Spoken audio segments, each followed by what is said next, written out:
मंच पर उपस्थित इस कार्यक्रम की अध्यक्षता कर रहे आदरणीय उदय प्रताप सिंह जी,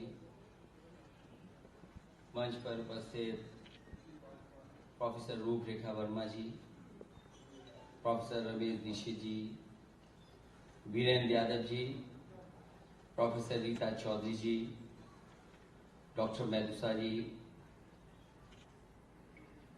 दीपक कबीर जी, सरप्रिया सांगवान जी, और जिनके बुलाने पर हम सब लोग यहाँ पर मौजूद हैं, डॉक्टर लक्ष्मण यादव जी, और इस कार्यक्रम में उपस्थित सभी हमारे बुद्धिजीवी समाजवादी साथियों,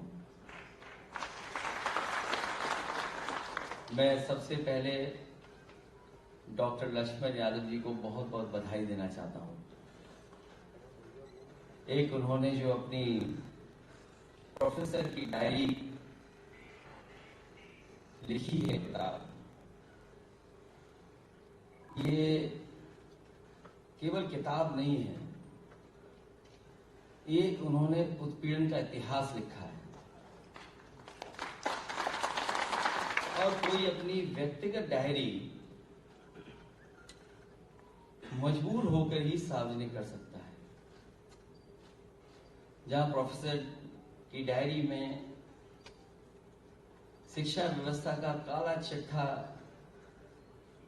उन्होंने खोला है, वहीं कम से कम सरकार को श्वेत पत्र जारी करना चाहिए। और मैं इस बात को मानता हूं कि ये किताब केवल हम लोगों ने नहीं खरीदी है, ये किताब जो प्रभुत्ववादी हैं उन्होंने भी छिप करके खरीद करके पढ़ी होगी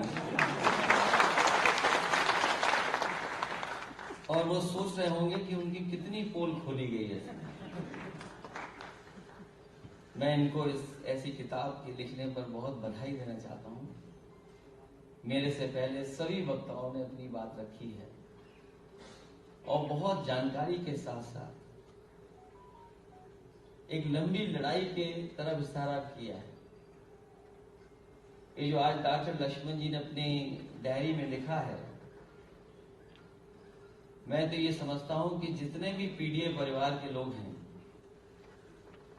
अपने जीवन में कितनी भी ऊंचाई पर पहुंच जाएं, कभी न कभी इस तरह का व्यवहार स्वीकार करते हैं, अपमान उनको फेस करना पड़ता है। हालांकि न केवल हिंदी में, अन्य भाषाओं में भी और आज के बाद अंग्रेजी में भी पढ़ने को मिलेगा।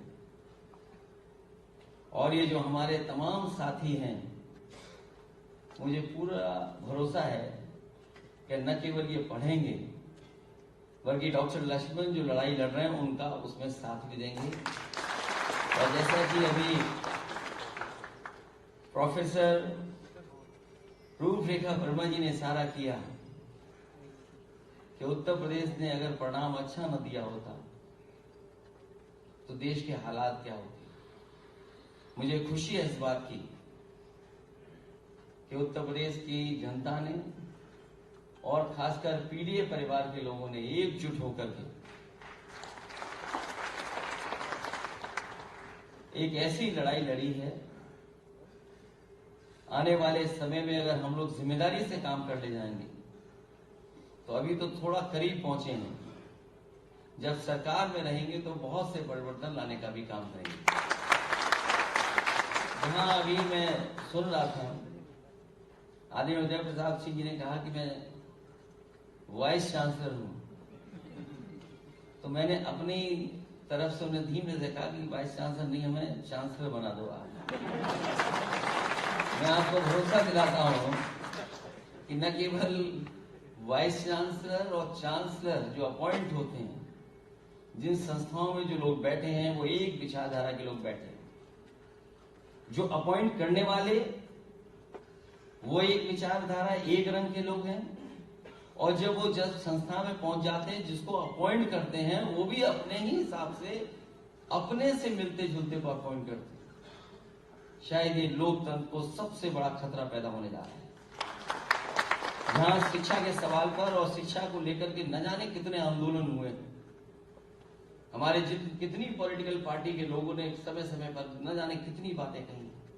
और सच्चाई भी यह है कि देश वही तरक्की किए हैं जिन देशों में शिक्षा का स्तर बेहतर हुआ है या सबको शिक्षा बराबर मिली है। इधर देखने को मिलता है कि सबसे ज्यादा हमला अगर किसी संस्था पर हो रहा है तो वो कॉन्स्टिट्यूशन बॉडीज के साथ साथ सबसे ज्यादा हमला इस सरकार में अगर किसी पे हुआ है तो हमारी शिक्षा की संस्थानों पर हुआ है। जहां अभी प्राइवेट यूनिवर्सिटियां आ रही हैं, वहीं सुनने में ये भी आ रहा है कि अब तो विदेश की यूनिवर्सिटी भी भारत में आ जाएंगी। जब हम प्राइवेट यूनिवर्सिटी में कहीं नहीं खड़े हैं, सरकारी यूनिवर्सिटियों में हम कहीं नहीं खड़े हैं, तो सोचिए जो विदेश की यूनिवर्सिटियां आ जाएंगी तो हम कहां खड़े दिखाई देंगे। इसलिए लड़ाई बड़ी है जो हजारों साल से हमारी चलती आई है, उस पर कभी न कभी विराम तो लगेगा ही।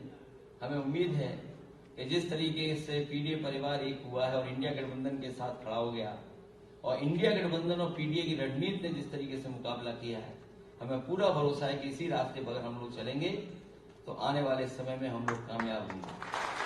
और जो कुछ डॉक्टर लक्ष्मण यादव जी के लिए हुआ है, अभी तक तो उनमें बंदिश थी, पढ़ाने का समय था, लेकिन अब आजाद हो गए आप।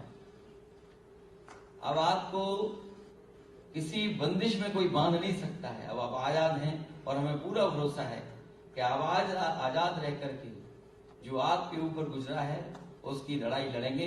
हम लोग साथ हैं, आपके पूरे सम्मान के साथ आपको आगे बढ़ाने का काम करेंगे। इन्हीं शब्दों के साथ आए हुए तमाम साथियों का बहुत बहुत धन्यवाद देता हूं। इस किताब के माध्यम से जो जानकारी दी है आपने, जो आपने संघर्ष के बारे में बताया है और जिस तरीके से संस्थाओं में जो कुछ चल रहा है, शायद ही कभी ऐसा हुआ होगा जो आज संस्थाओं में हो रहा है। हमें उम्मीद है कि आने वाले समय में संस्थाओं को भी सुधारने का काम होगा। बहुत बहुत धन्यवाद।